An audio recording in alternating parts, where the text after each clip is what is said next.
Bonsoir à tous. Donc je vous invite à prendre place, on va démarrer. Et on va démarrer par quelques premières informations que Bernard Jarilacon va vous transmettre. Oui, merci. Bonjour à tout le monde. Donc bienvenue à ce séminaire sur le lean management.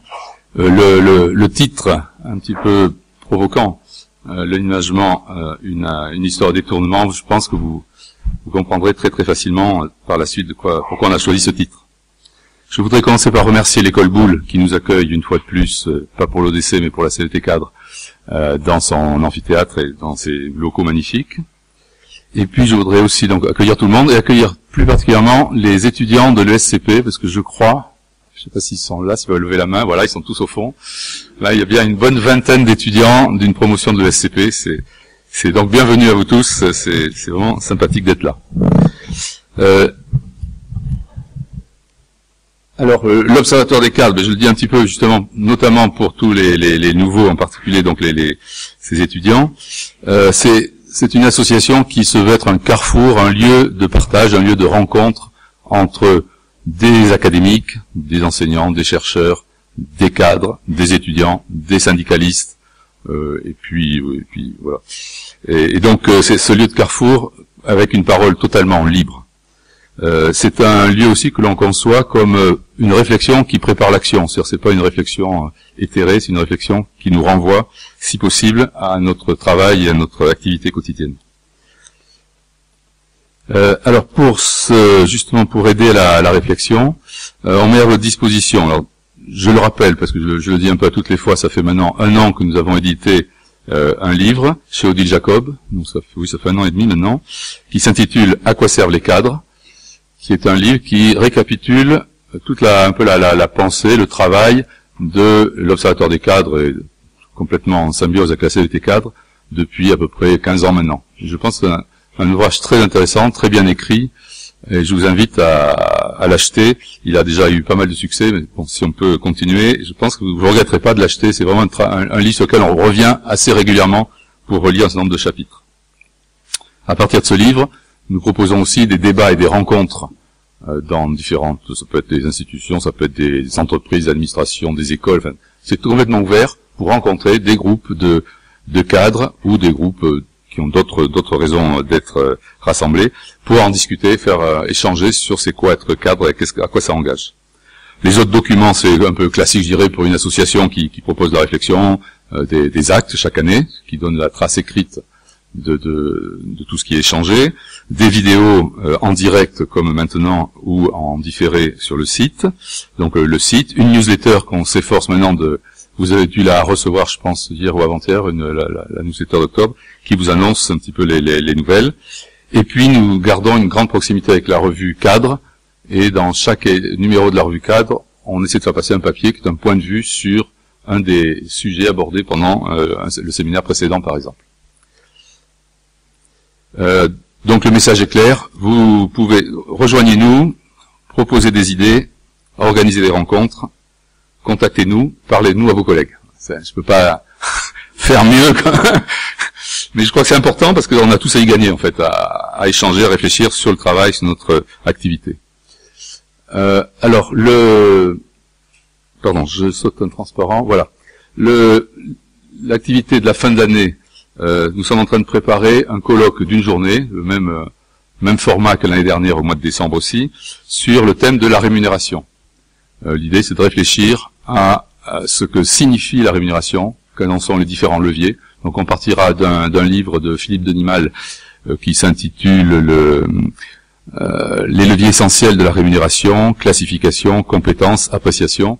Je crois que déjà, on commencera par un exposé sur ce livre, et après on introduira à la fois des exposés d'experts, le point de vue à la fin d'un grand témoin, et ça sera entrelacé avec des tables rondes, avec beaucoup de témoignages de cadres, de syndicalistes, qui viendront faire l'état des lieux, et parler un peu et moi, cadre dans tout ça, comment j'arrive encore à me débrouiller.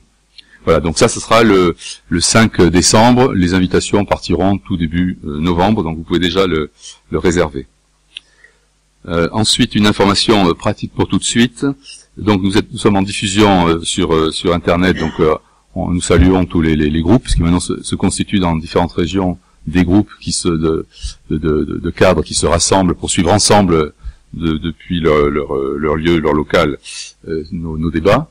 Donc bienvenue à eux. Je leur redis simplement que s'ils ont le moindre souci à la fois technique et s'ils veulent poser des questions au cours du débat, par exemple, ils peuvent les adresser par SMS au numéro que vous voyez, que je redis, le 06 08 25 77 65. Les documents en lien avec notre thème, j'en ai listé très très peu. Je voudrais juste faire référence à la revue cadre de septembre 2011, qui avait abordé qui traitait du management, qui s'intitulait Management, un terrain à reconstruire.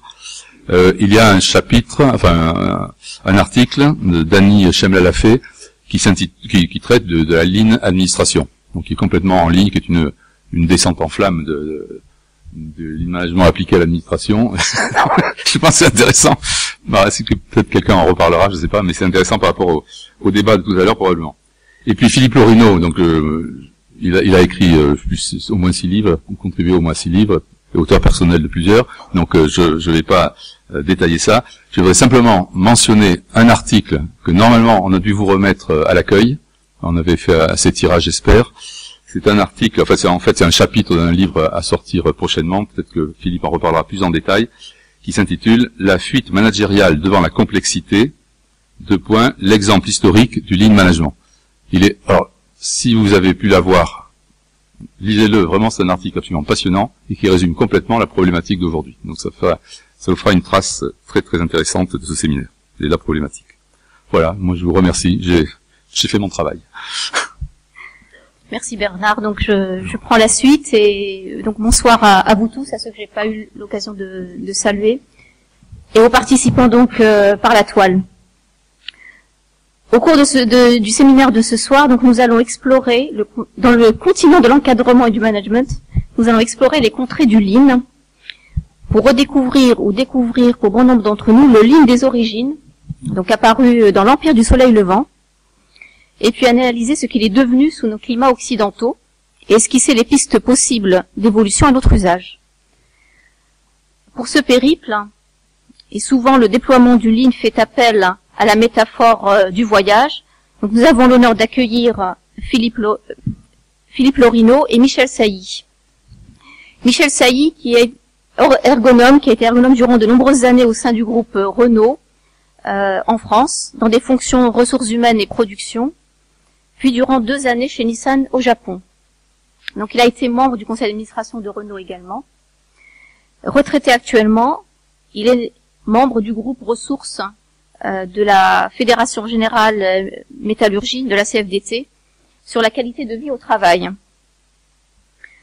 Philippe Lorino, donc diplômé de l'école polytechnique, docteur en sciences de gestion, professeur à l'ESSEC, en contrôle de gestion et en théorie des organisations, et par ailleurs expert auprès de l'autorité de sûreté nucléaire, qui mobilise pas mal. Il est membre du conseil scientifique de l'Observatoire des cadres.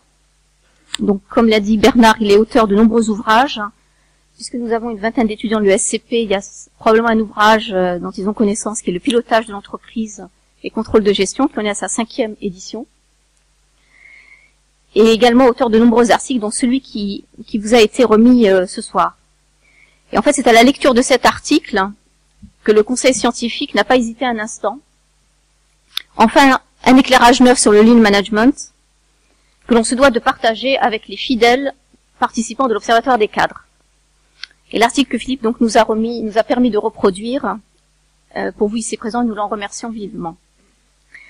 Ce qui frappe immédiatement dans cet article, c'est le décalage fondamental que l'on constate entre le Lean tel que conçu à l'origine par les Japonais et le Lean enseigné actuellement par les cabinets de consultants d'inspiration anglo-saxonne. Ce décalage, on l'observe sur au moins 2 aspects. Le premier, pour faire bref, c'est le refus systématique de l'utilité de l'inutile. Alors, est-ce que c'est par idéologie, ignorance ou incompétence que l'on insiste sur l'élimination du gaspillage et la réduction des coûts, alors qu'est occulté le versant de la méthode qui prévoit d'éviter la surcharge des équipements et des employés. Concept jamais effleuré ni abordé. Le second aspect est la prégnance du schéma hiérarchique, donc le top-down ou le one best way. Tout en haut, les dépositaires du savoir, et en bas, les exécutants qui sont réputés n'avoir pas la capacité ou l'envie de changer leurs pratiques. Avec, comme contexte, une certaine culture du mépris, constatée et dénoncée par les salariés, sous les termes d'outils infantilisants, de méthodes dissolvantes du collectif de travail, et oublieuses de la qualité de vie au travail.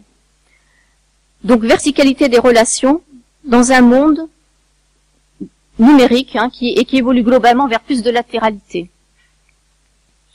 Donc, on voit ainsi que la question du lean concentre 3 enjeux fondamentaux du travail. La démocratie au sens large, entendue dans le sens d'un dispositif de coopération, de mise en question de la domination, de l'appropriation d'autonomie et de responsabilité, et donc d'émancipation. Deuxième enjeu, la justice, par le biais de la reconnaissance des compétences souvent implicites, pour résoudre des problèmes concrets et pour combler l'écart entre la simplicité du travail prescrit et la complexité du travail réel. Troisième enjeu, la santé. À partir de ces 2 principaux antagonistes, l'intensification de la charge psychologique du travail et la dilution du sens dans les procédures et le reporting systématisé.